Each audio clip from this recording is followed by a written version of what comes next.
मागच्या लेक्चरमध्ये आपण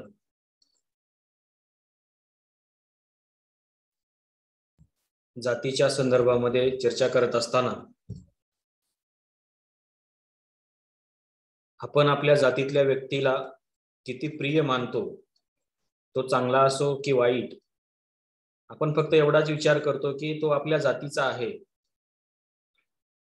ते बाब आहे, ही अतिशय धोक्याची आहे असं बाबासाहेब आंबेडकर सांगतायत. बाबासाहेब आंबेडकरांनी इथपर्यंतच्या या भाषणामधल्या पूर्ण भागामध्ये जातीची उत्पत्ती कशी झाली, जातीचे परिणाम काय झाले, हिंदू समाज व्यवस्थेला जात हा घटक कशा पद्धतीने घातक ठरतो आहे, या अनुषंगाने बाबासाहेब आंबेडकरांनी इथपर्यंत चर्चा केली होती. आणि जात आपल्याला किती प्रिय आहे, ती आपल्या व्यक्तिमत्वासोबत कशा पद्धतीनं चिकटून बसलेली आहे, याची चर्चा आपण इथपर्यंतच्या भागामध्ये केली होती. बाबासाहेब आंबेडकर इथून पुढच्या भागामध्ये असं म्हणतायत, तिची जी मी कहाणी तुम्हाला आतापर्यंत सांगितलेली आहे, तिची उत्पत्ती, तिचा विकास, तिची वैशिष्ट्य, त्या जातीची काही त्या जातीमुळे जे काही हिंदू समाज व्यवस्थेची हानी झालेली आहे, हे सगळी जी स्टोरी मी तुम्हाला सांगितलेली आहे, ही सगळी कहाणी तुम्हाला मी सांगितलेली आहे. आणि ही सगळी कहाणी ऐकून कदाचित तुम्हाला कंटाळवाण वाटलं असेल. ही कहाणी आहेच तशी कंटाळवाणी. आणि म्हणून बाबासाहेब आंबेडकर म्हणतायत, जर ही कहाणी इतकी कंटाळवाणी असेल तर मग आपण या बाबतीमध्ये आणखीन विचार केला पाहिजे की ही जाती व्यवस्था, ज्या व्यवस्थेनं हिंदू समाज व्यवस्थेचा अतोनात नुकसान केलेलं आहे, या जाती व्यवस्थेला आपण कसं संपवायचं. बाबासाहेब आंबेडकरांचं म्हणणं असं आहे की भारतीय समाज व्यवस्थेमध्ये जात हा घटक नसला पाहिजे. आता प्रश्न असा निर्माण होतो की जात हा घटक जर भारतीय समाज व्यवस्थेमध्ये नसला पाहिजे असं तुम्हाला वाटत असेल, तर मग भारतीय समाज व्यवस्था ज्याची तुम्ही कल्पना करताय, ती समाज व्यवस्था कशी असायला पाहिजे. मग बाबासाहेब आंबेडकर म्हणतायत, जर मला कोणी असं विचारलं, what is your ideal society if you do not want caste, जर तुम्हाला जात हा घटक नको असेल तर मग तुमची जी आयडियल सोसायटी आहे, तुमचा जो आदर्श समाज जो आहे, आदर्श समाज व्यवस्था आहे, ती कशा पद्धतीची असेल असा जर मला कोणी प्रश्न विचारला तर बाबासाहेब आंबेडकर म्हणतात, माझी जी आयडियल सोसायटी आहे ती असेल फ्रॅटर्निटी, इक्वॅलिटी आणि लिबर्टी याच्यावरती आधारित माझी समाज व्यवस्था असेल, असं बाबासाहेब आंबेडकरांचं म्हणणं आहे. म्हणून बाबासाहेब आंबेडकरांनी जी काही भूमिका इथे घेतलेली आहे, ती भूमिका स्पष्ट आहे की जाती व्यवस्था नसली पाहिजे, पण समाज व्यवस्था मात्र आदर्श असली पाहिजे. मग बाबासाहेब आंबेडकर असं म्हणतायत की जर समाज व्यवस्था आदर्श असेल तर मग ती कशा पद्धतीची असेल. जर मला कोणी असं विचारलं की तुम्ही तर जाती व्यवस्था नको म्हणताय, मग तुमची समाज व्यवस्था तुम्ही कशा पद्धतीची कल्पना मांडताय, तुम्ही काय पर्याय देता या समाज व्यवस्थेला. कारण जर ही समाज व्यवस्था वाईट आहे, ज्या समाज व्यवस्थेमध्ये जाती आहेत, ही समाज व्यवस्था जर वाईट असेल तर तुमची समाज व्यवस्था काय असेल हे देखील आपल्याला सांगता आलं पाहिजे. म्हणून बाबासाहेब आंबेडकर म्हणतायत की जर मला कोणी असं विचारलं की what is your ideal society, तुमचा आदर्श समाज काय आहे, मग if you do not want to caste, तुम्हाला जर जात नको असेल तर बाबासाहेब आंबेडकर सांगतायत, माझं उत्तर असं असेल की माझी जी काही समाज व्यवस्था आहे, आदर्श समाज ज्याची कल्पना मी मांडतो आहे, ती समाज व्यवस्था बंधुता, स्वातंत्र्य आणि समता याच्यावरती आधारित असेल. Fraternity, equality and liberty. Babasaheb स्पष्टपणे सांगतात, my ideal society based on fraternity, liberty and equality. या तीन गोष्टीमध्ये बाबासाहेब आंबेडकर सांगतायत की माझी समाज व्यवस्थेची, आदर्श समाज व्यवस्थेची संकल्पना स्पष्ट आहे. काय आहे, जर लोक मला विचारतायत की तुमची समाज व्यवस्था कशी असेल, what is your ideal society if you do not want to caste, then my answer is my ideal society based on fraternity, equality and liberty. या तीन घटकावरती माझी जी समाज व्यवस्था आहे ती समाज व्यवस्था आधारलेली असेल, असं बाबासाहेब आंबेडकर म्हणतायत. आता या तीन गोष्टीला लोकांना काही प्रॉब्लेम असू शकतो का, हा देखील बाबासाहेब आंबेडकरांचा प्रश्न आहे. सांगतायत बाबासाहेब, फ्रॅटर्निटी सांगतायत, बंधुभाव सांगतायत, इक्वॅलिटी सांगतायत आणि लिबर्टी सांगतायत. पण याला काही प्रॉब्लेम असू शकतो का? बाबासाहेब आंबेडकरांचं म्हणणं आहे की याला काही प्रॉब्लेम असण्याचं कारणच नाही. कारण काय आहे, ज्यावेळेस आपण फ्रॅटर्निटीचा विचार करतो, बंधुभावाचा विचार करतो, तेव्हा बाबासाहेब आंबेडकर म्हणतायत की या फ्रॅटर्निटीचं जे दुसरं नाव आहे, अनदर नेम फॉर डेमोक्रेसी, म्हणजे या बंधुभावाला जर दुसरं काय नाव असेल तर बाबासाहेब आंबेडकर म्हणतायत ती आहे democracy. And democracy is not merely a form of government. ते फक्त एका शासन व्यवस्थेचं नाव नाही आहे, तर ते काय आहे, ते एक जॉईंट को जॉईंट कम्युनिटी आहे. आणि ही जी लोकशाही आहे, ही लोकशाही म्हणजेच काय आहे तर दुसऱ्या प्रकारची एक बंधुभाव आहे. आणि याला विरोध असण्याचं बाबासाहेब आंबेडकर म्हणतात की बंधुतेला असा विरोध असण्याचं कारणच नाही, कारण बंधुता म्हणजे लोकशाही आहे आणि लोकशाही म्हणजे काय आहे तर ती आपल्या जगण्याची एक पद्धती आहे, असं बाबासाहेब आंबेडकरांचं म्हणणं आहे. विषय बाबासाहेब आंबेडकर सांगतात की लिबर्टी, स्वातंत्र्य. आता स्वातंत्र्य हा जो घटक आहे, हा घटक खूप महत्वाचा आहे बाबासाहेब आंबेडकरांना वाटतं. कारण जर कोणी स्वातंत्र्य या घटकाला विरोध करत असेल तर समजून जायचं की ते लोक काय करतायत, गुलामगिरीचं पालन पोषण करतायत किंवा गुलामगिरी स्वीकारतायत. आणि जिथे समाज व्यवस्थेमधला एखादा व्यक्ती गुलाम असतो तिथे तो कसल्याही प्रकारची त्याची प्रगती करू शकत नाही. म्हणून त्याला जर त्याची प्रगती करायची असेल तर ही जी काही स्लेवरी आहे, गुलामगिरी आहे, ही स्लेवरी त्याला बाजूला काढली पाहिजे, तेव्हाच तो काय करू शकतो, त्याची स्वतःची प्रगती करू शकतो. आणि म्हणून बाबासाहेब आंबेडकरांचं म्हणणं असं आहे की जोपर्यंत तुम्ही एखाद्या व्यक्तीला स्वातंत्र्य देणार नाही, ते कुठल्याही प्रकारचं स्वातंत्र्य असो, जगण्याचं स्वातंत्र्य असो, संपत्तीचं स्वातंत्र्य असो, कुठल्याही प्रकारचं स्वातंत्र्य असो, पण त्या व्यक्तीला तुम्हाला स्वातंत्र्य दिलं पाहिजे.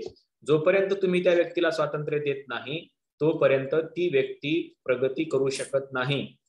आणि म्हणून बाबासाहेब आंबेडकरांनी त्यांचा जो आदर्श समाज आहे, त्या आदर्श समाजामधला जो दुसरा घटक सांगितलेला आहे लिबर्टी, हा बाबासाहेब आंबेडकरांना खूप महत्वाचा वाटतो. आता तिसरा घटक जो आहे तो खूप महत्वाचा आहे, जो की लोकशाहीचा एक आधार आहे, आणि बाबासाहेब आंबेडकरांनी त्याला म्हटलेलं आहे इक्वेलिटी. बाबासाहेब आंबेडकरांचा जो आदर्श समाज बाबासाहेब आंबेडकर सांगतायत, ज्याची रचना बाबासाहेब आंबेडकर सांगतायत, तो समाज इक्वेलिटीवर आधारित असला पाहिजे असं बाबासाहेब आंबेडकरांना वाटतं. आता या इक्वेलिटीमध्ये काय झालेलं आहे की इक्वेलिटीमध्ये माणूस हा नैसर्गिकरित्या तर समान आहे. All men are born equal. सर्व माणसे जन्मापासून समान आहेत. कसे समान आहेत? विथ सम नॅचरल राईट्स, म्हणजे त्यांना निसर्गाने जे काही अधिकार दिलेले आहेत त्या अधिकारासह ते काय आहेत, समान आहेत. कुठल्याही व्यक्तीला कमी अधिकार दिलेले आहेत अशातला भाग नाही आणि कुठल्या व्यक्तीला जास्त अधिकार दिलेले आहेत अशातलाही भाग नाही. त्याच्यामुळं all men are born equals. पण बाबासाहेब आंबेडकरांचं म्हणणं असं आहे की ही जी इक्वॅलिटी आहे, ही इक्वॅलिटी आपल्या समाज व्यवस्थेमध्ये दिसत नाही. आता फरक फक्त निसर्गाने एवढाच केलेला आहे. त्याच्यामध्ये बाबासाहेब आंबेडकरांनी 3 फरक सांगितलेले आहेत. एक म्हणजे शारीरिक आनुवंशिकता. म्हणजे शारीरिक आनुवंशिकता असू शकते, कोणाला दृष्टी कमी असू शकते, कोणाला कोणी हँडिकॅप असू शकतो, त्याला आपण दिव्यांग असं म्हणतो, किंवा एखाद्याला एखादा असू शकतो, एखाद्याला नसू शकतो, कोणाला पॅरालिसिस असू शकतो, वगैरे वगैरे. पण ही जी काही शारीरिक आनुवंशिकता आहे, ही एक प्रकारची काय आहे, हा एक प्रकारचा समाज व्यवस्थेमधला भेद आहे. दुसरी महत्वाची गोष्ट बाबासाहेब आंबेडकर सांगतायत ती म्हणजे काय आहे तर समाजामधले जे काही, त्याला आपण काय म्हणतो, समाजाच्या दृष्टिकोनातून जे काही आपण त्याला म्हणतो सामाजिक वारसा किंवा जी देणगी आहे, त्या पद्धतीचा एक भेदभाव बाबासाहेब आंबेडकर इथं सांगतायत. आणि तिसरी महत्वाची गोष्ट बाबासाहेब आंबेडकर सांगतायत, हिज ओन एफर्ट्स, म्हणजे त्याची जी काही स्वतःचे प्रयत्न आहेत ते प्रयत्न. हे 3 गोष्टी समाज व्यवस्थेमध्ये इक्वॅलिटीच्या बाबतीमध्ये आपण विचार करणं गरजेचं आहे असं बाबासाहेब आंबेडकरांना वाटतं. कारण काय आहे, इक्वॅलिटीचा जेव्हा विचार करतो आपण तेव्हा निसर्गात सगळे माणसं समान आणि स्वतंत्र आहे. त्याच्यावर कुठल्याही एका व्यक्तीचं बंधन नाही आहे किंवा कुठल्या समूहाचं बंधन नाही आहे किंवा तो कुठल्याही गुलामीता नाही आहे. कारण तो निसर्गतः जन्मतःच काय आहे, स्वतंत्र आहे, समान आहे.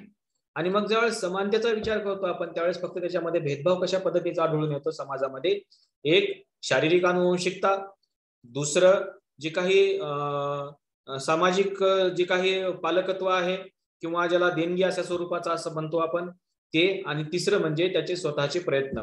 या 3 गोष्टीवरती आपली इक्वॅलिटी आधारित असली पाहिजे असं बाबासाहेब आंबेडकरांना वाटतं, कारण इथं आपण भेदभाव करू शकत नाही. ठीक आहे, बाबासाहेब आंबेडकर म्हणतात तिसरी गोष्ट आपण थोडीशी बाजूला ठेवू, कारण ती त्याच्या ओन एफर्ट्सवर अवलंबून आहे, त्याच्या स्वतःच्या प्रयत्नावर अवलंबून आहे. पण ह्या ज्या 2 गोष्टी आहेत याच्या बाबतीमध्ये आपल्याला समानतेच्या बाबतीमध्ये ह्या 2 गोष्टींचा आपण विचार करणं गरजेचं आहे. तुम्ही फर्स्ट सेमिस्टरला असताना जॉन रॉल्सची जी काही न्याय सिद्धांत बघितला होता, त्याच गोष्टी तीच गोष्ट बाबासाहेब आंबेडकर कधी सांगतायत 1936 ला सांगतायत. रॉल्सनं कधी सांगितलेलं आहे ते 1970च्या दशकामध्ये रॉल्सने सांगितलेलं आहे.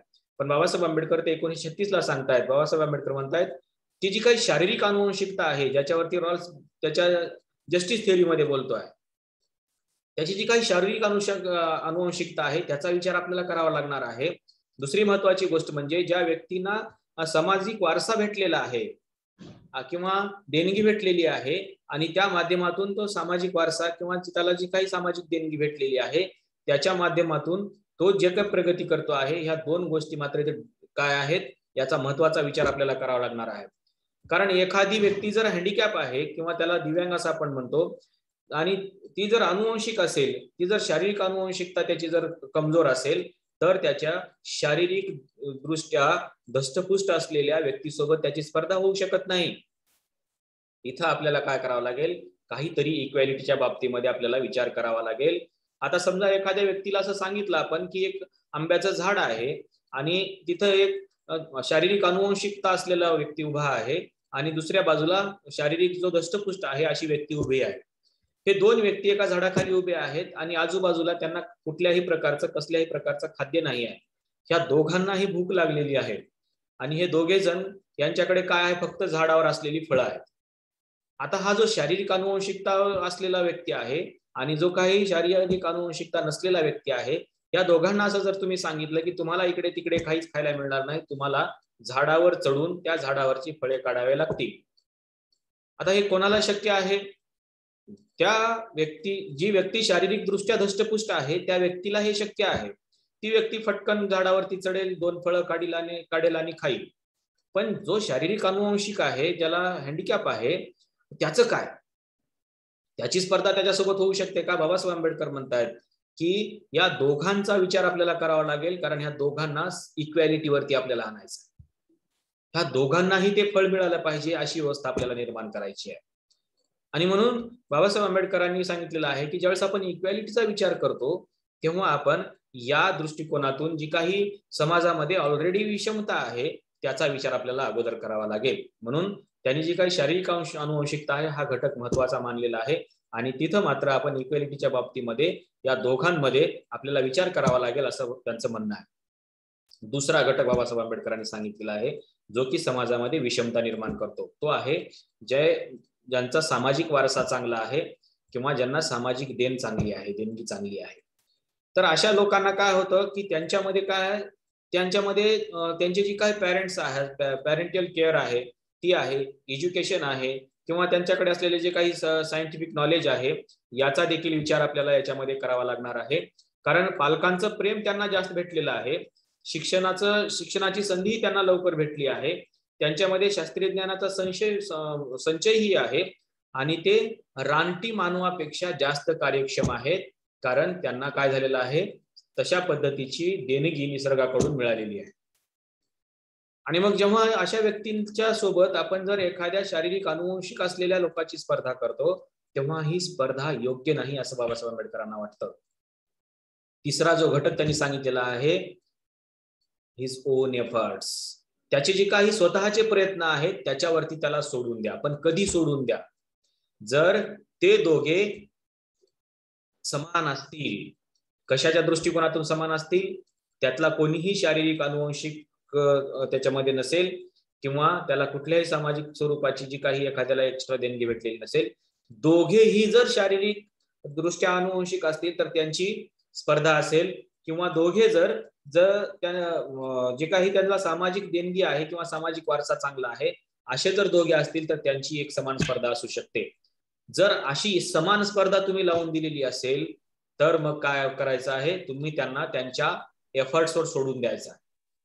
पण तुम्ही इथं एखाद्या हँडिकॅप व्यक्तीला, एखाद्या सशक्त व्यक्तीसोबत स्पर्धा लावून त्यांच्या एफर्टवर सोडू शकत नाही, कारण ती स्पर्धा कोण जिंकणार आहे? ती स्पर्धा ती व्यक्ती जिंकणार आहे जी शारीरिक दृष्ट्या स्ट्रॉंग आहे. जी वीक आहे ती जिंकणार नाही. म्हणून बाबासाहेब आंबेडकरांचं म्हणणं आहे की इथं तुम्हाला स्पर्धा लावताना काय करावं लागेल? अगोदर याचा विचार करावा लागेल की ते जे दोघे जण आहेत ते समान आहेत का? आणि म्हणून त्यांनी म्हटलेलं आहे, making them equal as far as possible at the very start of the race. म्हणजे त्या लोकांना तुम्हाला समान करायचं आहे कधी? जेव्हा तुमची स्पर्धा सुरू होते. आता तुम्ही इथं एक चित्र बघताय, याच्यामध्ये जर समजा असं म्हटलं की एक जण 5 फूट पुढे थांबा, एक जण 5 फूट मागे थांबा आणि मग स्पर्धा सुरू होईल, तर असं होता कामा नये. बाबासाहेब आंबेडकर म्हणतायत की जी काही लाईन आहे ती लाईन समान असली पाहिजे. पण कधी असली पाहिजे? जर त्यांच्यापैकी कोणीही हँडिकॅप नसेल तर. आणि दुसरी महत्वाची गोष्ट म्हणजे त्यांना जर सामाजिक वारसा एखाद्याला चांगला भेटलेला आहे, सामाजिक देणगी त्याला चांगली भेटलेली आहे, ती व्यक्ती याच्यामध्ये स्पर्धा होऊ शकत नाही. आणि म्हणून बाबासाहेब आंबेडकर म्हणतात की इथं तुम्हाला इक्वॅलिटीच्या बाबतीमध्ये थोडासा पॉझिटिव्ह विचार करावा लागेल आणि दोघांमध्ये समान स्पर्धा कशा पद्धतीने लावता येईल याचा विचार तुम्हाला करावा लागेल. बाबासाहेब आंबेडकरांचं म्हणणं असं आहे की ज्या व्यक्तीमधल्या क्षमता आहेत त्या क्षमता काय केलेल्या आहेत? या समाज व्यवस्थेनं नष्ट केलेल्या आहेत. म्हणजे वर्ण व्यवस्थेचा जेव्हा बाबासाहेब आंबेडकर विचार करतायत त्यावेळेस असं म्हणतायत की शिक्षणाची संधी फक्त पहिल्या वर्गाला आहे, खालच्या तिन्ही वर्गाला शिक्षणाची संधी नाही. त्याच्यामुळे त्यांच्यातली ज्ञान घेण्याची क्षमता काय झालेली आहे? ती कमी झालेली आहे. दुसरी महत्वाची गोष्ट म्हणजे जी काही विषमता आपण आपल्याकडे पाहतो आहे तिने व्यक्तीच्या सगळ्याच क्षमतांना मारलेला आहे. आणि म्हणून त्या सगळ्यांच्या क्षमता तुम्हाला समान पद्धतीने डेव्हलप कराव्या लागतील, तेव्हा कुठं या सगळ्यांमध्ये समान स्पर्धा सुरू होईल. आणि म्हणून बाबासाहेब आंबेडकर इथं न्यायाची देखील संकल्पना मांडतायत की जी हँडिकॅप व्यक्ती आहे त्या व्यक्तीला तुम्हाला न्यायिक दृष्टिकोनातून बघावं लागेल आणि त्याची स्पर्धा तुम्हाला कोणासोबत लावावी लागेल? त्याला इक्वॅलिटीवर कशा पद्धतीने आणता येईल विचार करून त्याच्या स्पर्धेचा देखील विचार तुम्हाला करावा लागेल. आता दुसरी महत्वाची गोष्ट म्हणजे बाबासाहेब आंबेडकरांनी याच्यामध्ये आर्य समाजाचं एक उदाहरण याच्या दिलेलं आहे. आर्य समाजी व्यक्तींना असं वाटतं की त्यांची जी काही चातुर्वर्ण्य व्यवस्था आहे ती व्यवस्था कशावरती आहे? ती जन्मावर आधारित नाही आहे, तर ती कशावर आधारित आहे? ती गुणावर आधारित आहे.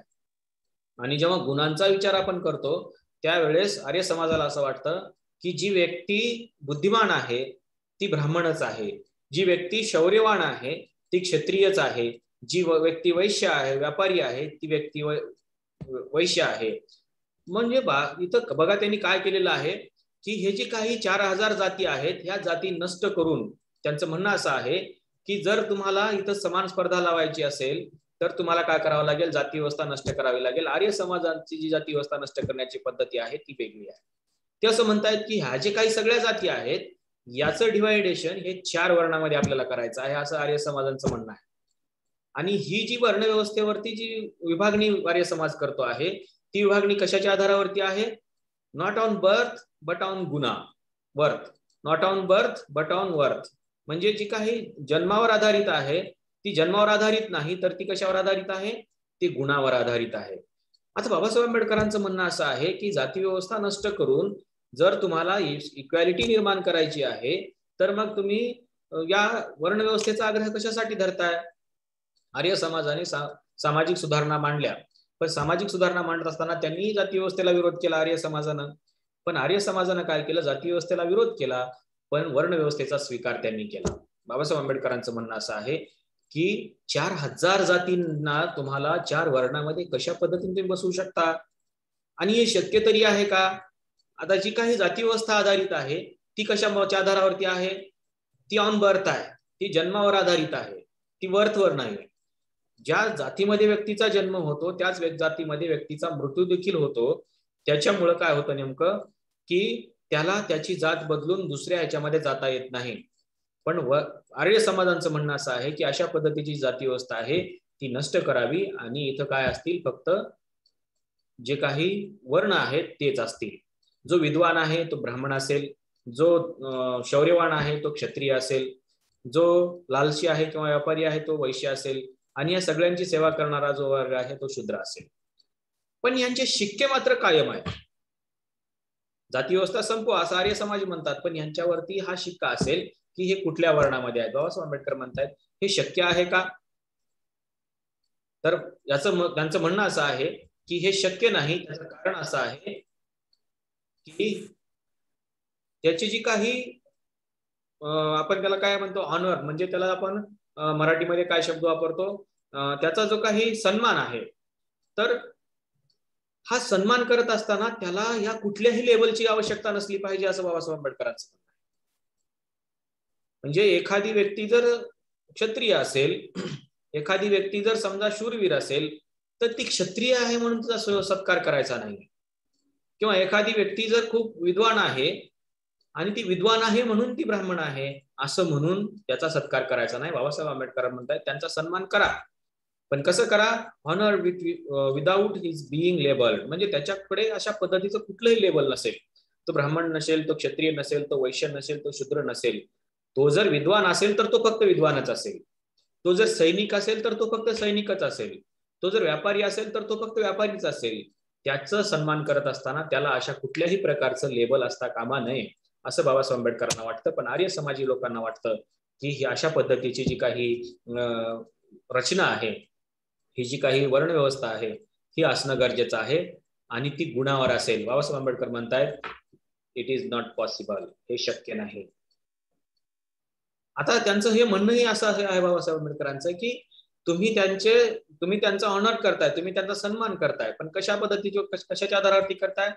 त्याला लेबल लावून करताय. ब्राह्मण, क्षत्रिय, वैश्य, शूद्र अशा पद्धतीचं लेबल तुम्ही त्याला लावताय आणि हे लेबल लावूनच तुम्ही त्याचा सन्मान करताय. बाबासाहेब आंबेडकर म्हणतायत की जर तुम्हाला जाती संपवायच्या असतील, लोकांच्या मनामधून तुम्हाला जाती व्यवस्था संपवायची असेल, तर तुम्हाला जाती व्यवस्थेची आठवणच करायची नाही.